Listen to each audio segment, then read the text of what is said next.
भूतल जल मुंदे पानी पाई छटपट निरीह मनीष एभली दृश्य देखा मिली रायगड़ा जिला मुनुगुड़ा अंचल विभिन्न गाँव में लोक मानकर कहवा अनुसार बसते आरंभ पानी भल भाव मिलूला कूଅ किंबा नलकूप किंबा नदी जल नीलगिरी गछ जो दिन माटी माड़ा से दिन भूतल जल सुखी जावा पर कूअरे पानी अच्छी ना नलकूप ना नदी नाल।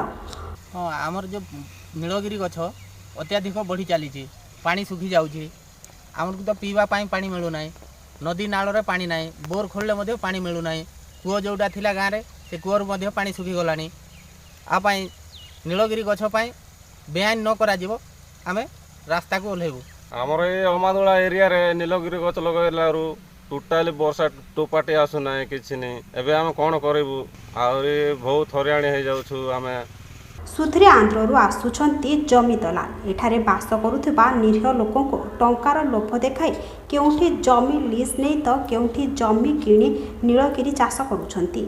ए गछ बड़ होला परे काटी करी रायगड़ा निकट रे जेकेपुर कागज कारखाना रे बिक्री करी मालामाल हेउछंती।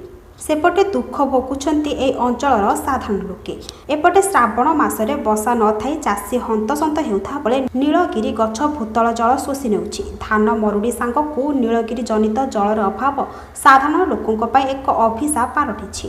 तेबे बेଳ थाउ थाउ प्रशासन ए दिगरे दृष्टि देबाकु बुद्धिजीवी महल रे चर्चा होइछि। सेपटे सरकारी नीलगिरी चाषकु जदि बेआईन घोषणा न करंती जन आंदोलन तीव्र रूप धारण करबा बोली ग्रामवासी माने चेतावनी दैछन्ति। मुनिगुड़ारू Ranjan Swain report Asia news.